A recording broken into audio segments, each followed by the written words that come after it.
Hello viewers, welcome to NAK School. Our today's topic is introduction about economics. To start, what is economics with its background? First, let us start discussing the purpose of economics with respect to a scenario of food and livelihood. We see food as the need for survival of living. There is a long food chain which represents the wide range of forms the food is consumed. For instance, one kind of spices has food in a particular way, like animals and birds take unique food with a sole purpose of survival. And coming to us, the humans, we are a special case. We want variety of foods and have lot of tastes and preferences depends on various factors. We create and have many choices for consumption. Unfortunately, we must need the things to be systematic in the process of consumption.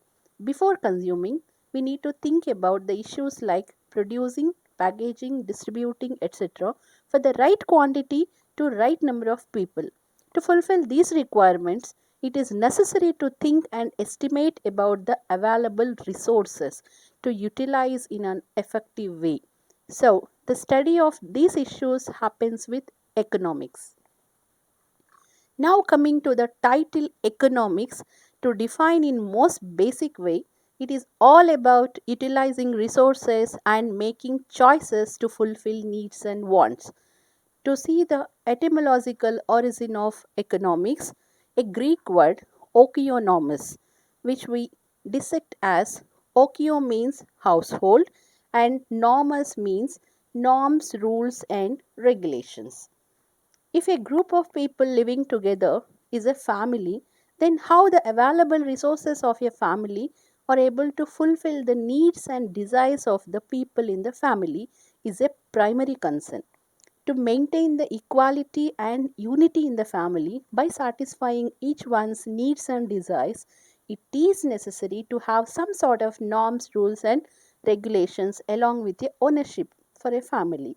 The person who is able to manage the resources and seeing that the satisfaction of the members in a family is considered as head of the family. But the challenge to his or her is the available resources are always considered as limited because people's unlimited wants and desires. For example, if a guy named Varun is earning 20,000 salary per month, his wish list has 10 items worth of 25,000. So he has two choices. One, eliminating few items from the list worth of 5,000 or earning extra money of that 5,000. So if he took a second choice and started earning 5,000 extra from the next month onwards, but his list also increased up to 30,000 or maybe more because of the human nature we never satisfy with existing. So in this process he never met his total wish list with his resources. Hence he always struggles to increase or manage resources as well with his best possible choices. Coming to the broader view of economics, later it is expanded from households to business organizations with various developed theories and approaches. It can serve the purpose of fulfilling managers' challenges in meeting business targets with limited resources. So, the articulated definition can be: economics is a discipline which studies the behavior of human and the society with regard to use of scarce resources for achieving maximum possible satisfaction. Coming to the nature of economics, this can be described as it is a discipline of social science, but it is not an exact science as it deals with human behaviors and behavior of society. This studies about how society manages its scarce resources or how a person manages scarce resources to fulfill the wants and desires. Economics is a platform of choice arises due to unlimited wants and scarce resources. We have to decide which wants are to be satisfied and which are to be deferred. It is also explains how to utilize the available resources judiciously and how to relatively increase the resources. It suggests the ways and means to solve the economics problems such as unemployment, production, inflation, etc. We all know these words, but economics is minimum about how we address these aspects. And the economics is also explains how economic growth rate can be increased and how the resources of a country should be distributed among various individuals and groups.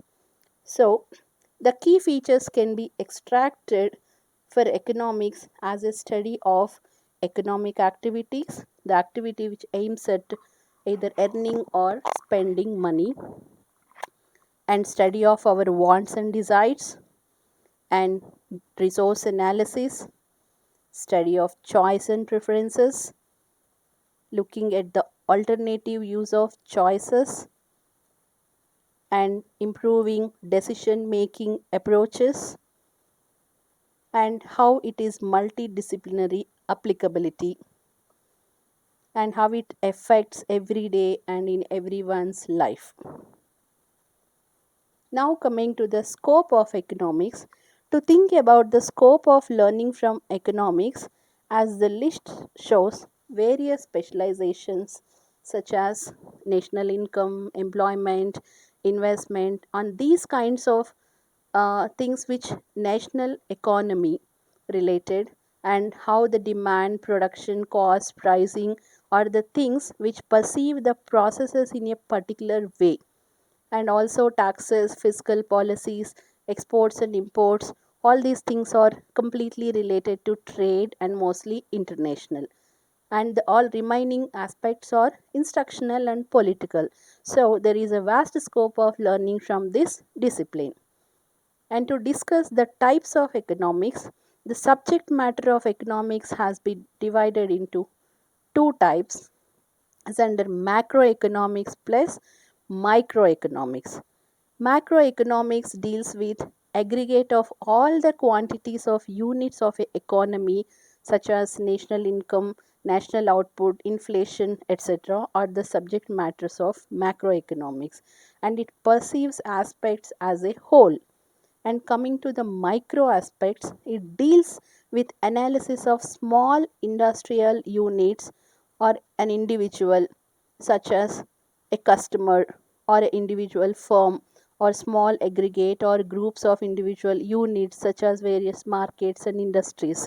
So microeconomics is a study of how individual households and firms make decisions and how they interact with one another in markets. And economics can be also understood in another two forms as positive economics and normative economics. So, whereas positive economics is an approach to economics that seeks to understand behavior without making any judgments about outcomes. But to the normative economics, an approach to economics that analyzes outcomes of economics behavior, and it evaluates them as good or bad and may prescribe a course of action. So, thank you for now. Next topic to be covered is macroeconomics. Thank you.